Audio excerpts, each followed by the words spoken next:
It took 158 years to build Lehman Brothers. It survived the American Civil War, the Great Depression, and 2 world wars.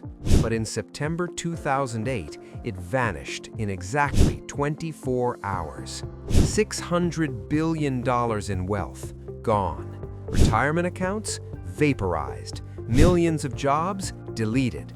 But the real crime wasn't the collapse, it was the lie that built the bomb. A lie so simple it fit on a billboard. Why rent when you can own? In 2002, America was reeling.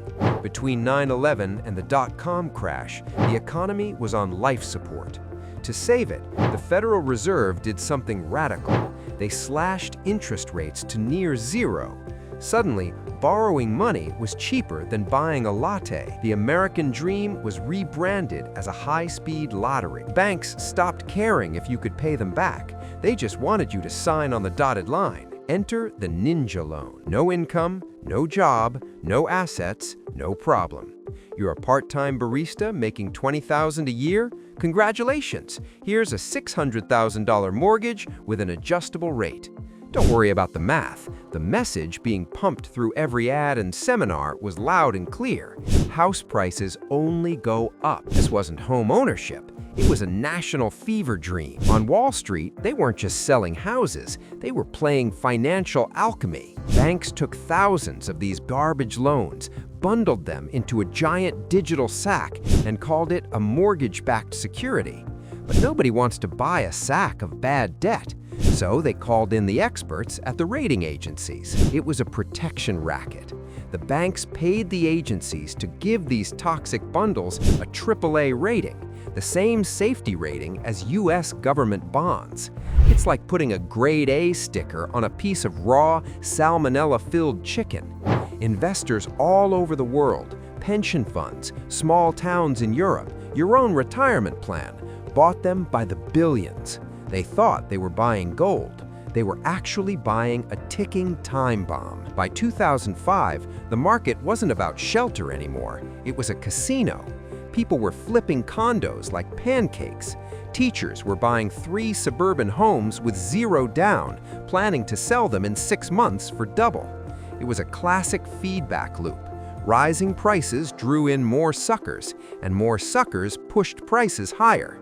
It was like trying to put out a fire by throwing gasoline at it, and everyone had a match. But underneath the granite countertops and manicured lawns, the rot was spreading. The subprime borrowers, the people with the ninja loans, were starting to default. The first cracks were appearing, but Wall Street just turned up the music.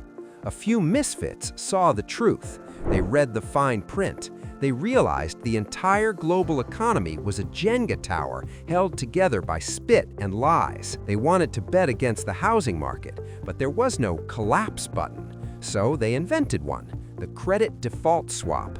Think of it as fire insurance on your neighbor's house, except you're the one holding the match. The banks were so arrogant, they sold this insurance for pennies, laughing as they collected the fees. They thought they were printing free money. They were actually signing their own death warrants. Wall Street smelled easy money, but they were actually cooking up the thing that would eventually blow up the global economy. In 2008, the music stopped. Housing prices didn't just dip, they cratered. Those AAA bundles, they turned into financial plutonium. When Lehman Brothers fell, the global plumbing froze. Banks wouldn't lend to banks. Companies couldn't make payroll. This wasn't just a stock market crash. It was a cardiac arrest for the planet. Retirees watched 40% of their life savings vanish in a single week. 4 million families were kicked onto the street. The dream was over, and the nightmare had just begun. Everything jammed. Families couldn't get mortgages, businesses couldn't pay employees, and investors couldn't cash out.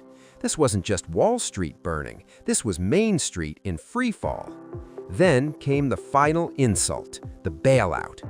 The government funneled $700 billion of taxpayer money to the very people who lit the match. The logic was that they were too big to fail. If the banks collapsed, they'd take the entire world with them. So the government started chucking money out of helicopters. The result? The bankers got bonuses, the homeowners got eviction notices. We learned that in the modern economy, profits are private, but losses are socialized. The people who caused the collapse got rescued, while the people who lived through it got pink slips and food stamps. By 2011, the rage boiled over.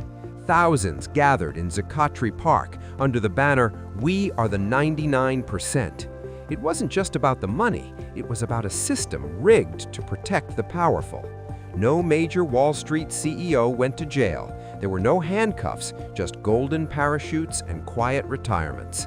The system survived, but the trust burned to the ground. The 2008 crash wasn't a glitch, it was a feature of a system built on greed and fueled by a lie. A generation grew up knowing that when the banks mess up, they get a life jacket, but when you mess up, you get wrecked. Today, the names have changed, the regulations have shifted, and the financial bundles look different, but the cycle of greed never truly disappears. The next crisis won't look like the last one.